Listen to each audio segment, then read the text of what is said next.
വിശുദ്ധ ലൂക്കാ എഴുതിയ സുവിശേഷം 23-ാം അധ്യായം 1 മുതൽ തിരുവചനങ്ങൾ. പീലാത്തോസിന്റെ മുൻപിൽ. അനന്തരം അവരുടെ സംഘം ഒന്നാകെ എഴുന്നേറ്റ് അവനെ പീലാത്തോസിന്റെ മുമ്പിലേക്ക് കൊണ്ടുപോയി. അവർ അവന്റെ മേൽ കുറ്റം ചുമത്താൻ തുടങ്ങി. ഈ മനുഷ്യൻ ഞങ്ങളുടെ ജനത്തെ വഴിതെറ്റിക്കുകയും സീസറിന് നികുതി കൊടുക്കുന്നത് നിരോധിക്കുകയും താൻ രാജാവായ ക്രിസ്തുവാണെന്ന് അവകാശപ്പെടുകയും ചെയ്യുന്നതായി ഞങ്ങൾ കണ്ടിരിക്കുന്നു. പീലാത്തോസ് അവനോട് ചോദിച്ചു, നീ യഹൂദരുടെ രാജാവാണോ? അവൻ മറുപടി പറഞ്ഞു, നീ തന്നെ പറയുന്നുവല്ലോ. പീലാത്തോസ് പുരോഹിത പ്രമുഖന്മാരോടും ജനക്കൂട്ടത്തോടും പറഞ്ഞു, ഞാൻ ഈ മനുഷ്യനിൽ ഒരു കുറ്റവും കാണുന്നില്ല. അവരാകട്ടെ നിർബന്ധപൂർവ്വം പറഞ്ഞു, ഇവൻ ഗലീലി മുതൽ ഇവിടം വരെയും യൂദയായിലെങ്ങും പഠിപ്പിച്ചുകൊണ്ട് ജനത്തെ ഇളക്കി വിടുന്നു. ഹേറോദേസിന്റെ മുൻപിൽ. ഇത് കേട്ട പീലാത്തോസ്, ഈ മനുഷ്യൻ ഗലീലക്കാരനാണോ എന്ന് ചോദിച്ചു. അവൻ ഹേറോദേസിന്റെ അധികാരത്തിൽപ്പെട്ടവനാണെന്നറിഞ്ഞപ്പോൾ പീലാത്തോസ് അവനെ അവന്റെ അടുത്തേക്ക് അയച്ചു. ആ ദിവസങ്ങളിൽ ഹേറോദേസ് ജെറുസലേമിൽ ഉണ്ടായിരുന്നു. ഹേറോദേസ് യേശുവിനെ കണ്ടപ്പോൾ അത്യധികം സന്തോഷിച്ചു. എന്തെന്നാൽ അവൻ യേശുവിനെ പറ്റി കേട്ടിരുന്നത് കൊണ്ട് അവനെ കാണാൻ ആഗ്രഹിച്ചിരുന്നു. അവൻ ചെയ്യുന്ന ഏതെങ്കിലും ഒരു അത്ഭുതം കാണാമെന്ന് പ്രതീക്ഷിക്കുകയും ചെയ്തിരുന്നു. അതിനാൽ അവൻ പലതും അവനോട് ചോദിച്ചു. പക്ഷേ അവൻ ഒന്നിനും ഉത്തരം പറഞ്ഞില്ല. പ്രധാന പുരോഹിതന്മാരും നിയമജ്ഞരും അവന്റെ മേൽ ആവേശപൂർവ്വം കുറ്റം ചുമത്തിക്കൊണ്ട് ചുറ്റും നിന്നിരുന്നു. ഹേറോദേസ് പടയാളികളോട് ചേർന്ന് അവനോട് നിന്ദ്യമായി പെരുമാറുകയും അവനെ അധിക്ഷേപിക്കുകയും ചെയ്തു. അവൻ യേശുവിനെ പകിട്ടേറിയ വസ്ത്രം ധരിപ്പിച്ച് പീലാത്തോസിന്റെ അടുത്തേക്ക് തിരിച്ചയച്ചു. അന്നു മുതൽ ഹേറോദേസും പീലാത്തോസും പരസ്പരം സ്നേഹിതന്മാരായി. മുൻപ് അവർ ശത്രുതയിലാണ് കഴിഞ്ഞിരുന്നത്. യേശുവിനെ വിധിക്കുന്നു. പീലാത്തോസ് പുരോഹിത പ്രമുഖന്മാരെയും നേതാക്കന്മാരെയും ജനത്തെയും ഒന്നിച്ചുകൂട്ടി അവരോട് പറഞ്ഞു, ജനത്തെ വഴിപിഴപ്പിക്കുന്നു എന്ന് പറഞ്ഞ് നിങ്ങൾ ഇവനെ എൻ്റെ മുൻപിൽ കൊണ്ടുവന്നു. ഇതാ, നിങ്ങളുടെ മുൻപിൽ വെച്ച് തന്നെ ഇവനെ ഞാൻ വിസ്തരിച്ചു. നിങ്ങൾ ആരോപിക്കുന്ന കുറ്റങ്ങളിൽ ഒന്നുപോലും ഇവനിൽ ഞാൻ കണ്ടില്ല, ഹേറോദേസും കണ്ടില്ല. അവൻ ഇവനെ എൻ്റെ അടുത്തേക്ക് തിരിച്ചയച്ചിരിക്കുകയാണല്ലോ. നോക്കൂ, മരണശിക്ഷ അർഹിക്കുന്ന ഒരു കുറ്റവും ഇവൻ ചെയ്തിട്ടില്ല.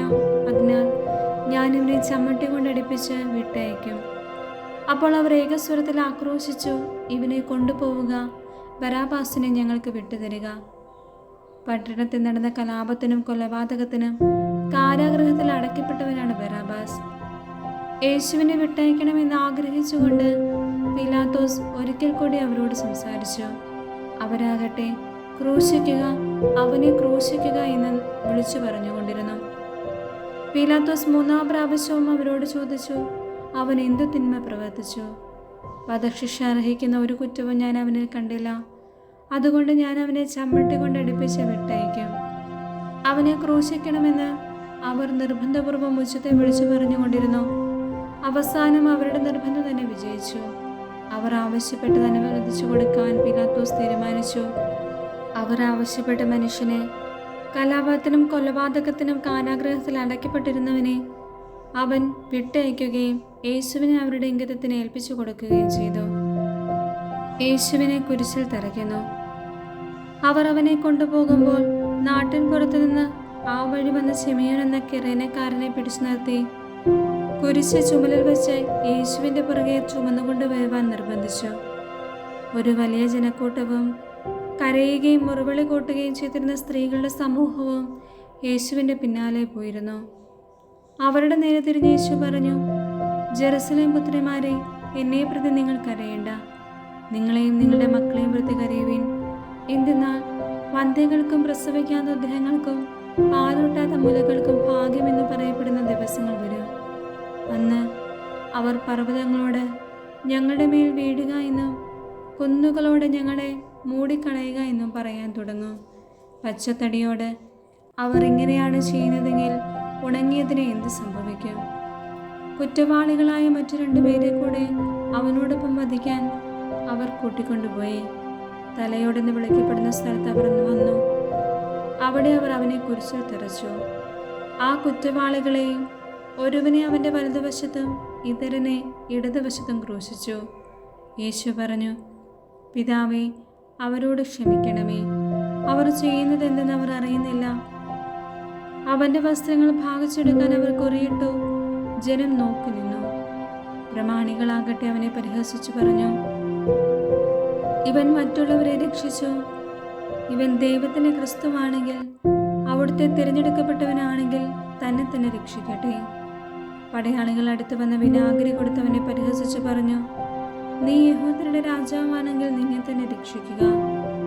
ഇവൻ യഹൂദരുടെ രാജാവെന്നൊരു ലിഖിതം അവന്റെ തലയ്ക്കുമീതെ ഉണ്ടായിരുന്നു. കുരിശിൽ തൂക്കപ്പെട്ടിരിക്കുന്ന കുറ്റവാളികളിൽ ഒരുവൻ അവനെ ദുഷിച്ചു പറഞ്ഞു, നീ ക്രിസ്തുവല്ലേ, നിന്നെയും ഞങ്ങളെയും രക്ഷിക്കുക. അവരവനെ അവയെ ശകാരിച്ചു പറഞ്ഞു, നീ ദൈവത്തെ ഭയപ്പെടുന്നില്ലേ? നീയും അതേ ശിക്ഷാവിധി തന്നെയാണല്ലോ. നമ്മുടെ ശിക്ഷാവിധി ന്യായമാണ്. നമ്മുടെ പ്രവൃത്തികൾക്ക് തക്ക പ്രതിഫലം നമുക്ക് ലഭിച്ചിരിക്കുന്നു. ഇവനൊരു തെറ്റ് ചെയ്തിട്ടില്ല. അവൻ തുടർന്ന്, യേശുവേ, നീ നിന്റെ രാജ്യത്ത് പ്രവേശിക്കുമ്പോൾ എന്നെയും ഓർക്കണമേ. യേശു അരുളി ചെയ്തു, സത്യമായി ഞാൻ നിന്നോട് പറയുന്നു, നീ ഇന്ന് എന്നോട് കൂടെ പറുദീസയിലായിരിക്കും. യേശുവിന്റെ മരണം. അപ്പോൾ ഏകദേശം 6-ാം മണിക്കൂറായിരുന്നു. 9-ാം മണിക്കൂർ വരെ ഭൂമി മുഴുവൻ അന്ധകാരം വ്യാപിച്ചു. സൂര്യനിരുണ്ടു. ദേവാലയത്തിലെ തിരശ്ശീല നടുവേ കയറി. യേശു ഉച്ചത്തിൽ നിലവിളിച്ചു പറഞ്ഞു, പിതാവേ, അങ്ങയുടെ കരങ്ങളിൽ എൻ്റെ ആത്മാവിനെ ഞാൻ സമർപ്പിക്കുന്നു. ഇത് പറഞ്ഞ് അവൻ ജീവൻ വെടിഞ്ഞു. ഈ സംഭവം എല്ലാം കണ്ടു നിന്നിരുന്ന ശതാധിപൻ ദൈവത്തെ സ്തുതിച്ചു പറഞ്ഞു, ഈ മനുഷ്യൻ തീർച്ചയായും നീതിമാനായിരുന്നു. കാഴ്ച കാണാൻ കൂടിയിരുന്ന ജനക്കൂട്ടം ഇതെല്ലാം കണ്ട് മാറത്തടിച്ചുകൊണ്ട് തിരിച്ചുപോയി. അവന്റെ പരിചയക്കാരും ഗലീലിൽ നിന്ന് അവനെ അനുഗമിച്ചിരുന്ന സ്ത്രീകളും അകലെ ഇതെല്ലാം കണ്ടുകൊണ്ട് നിന്നിരുന്നു. യേശുവിനെ സംസ്കരിക്കുന്നു. യഹൂദരുടെ ഒരു പട്ടണമായ അരിമത്യായിൽ നിന്നുള്ള ജോസഫ് എന്നൊരുവൻ അവിടെ ഉണ്ടായിരുന്നു. ആലോചനാ സംഘത്തിലെ അംഗമായ അവൻ നല്ലവനും നീതിമാനുമായിരുന്നു. അവൻ അവരുടെ ആലോചനകളിലോ പ്രവൃത്തികളിലോ പങ്കുചേരുന്നില്ല. ദൈവരാജ്യം പ്രതീക്ഷിച്ചിരിക്കുകയുമായിരുന്നു. അവൻ പിലാത്തോസിനടുത്തെത്തി യേശുവിന്റെ ശരീരം ചോദിച്ചു. അവനത് താഴെ ഇറക്കി ഒരു തുണിയിൽ പൊതിഞ്ഞ് പാറയിൽ വെട്ടിയുണ്ടാക്കിയതും ആരെയും അന്നുവരെ സംസ്കരിച്ചിട്ടില്ലാത്തതുമായ ഒരു കല്ലറയിൽ വെച്ചു. അന്ന് ഒരുക്കത്തിന്റെ ദിവസമായിരുന്നു, സാബത്തിന്റെ ആരംഭവും. ഗലീലയിൽ നിന്ന് യേശുവിനോടൊപ്പം വന്നിരുന്ന സ്ത്രീകൾ അവനോടൊപ്പം പോയി കല്ലറ കണ്ടു. അവന്റെ ശരീരം എങ്ങനെ സംസ്കരിച്ചു എന്നും കണ്ടു. അവർ തിരിച്ചു ചെന്ന് സുഗന്ധദ്രവ്യങ്ങളും ലേപന വസ്തുക്കളും തയ്യാറാക്കി സാബത്തിൽ അവർ നിയമാനുസൃതം വിശ്രമിച്ചു.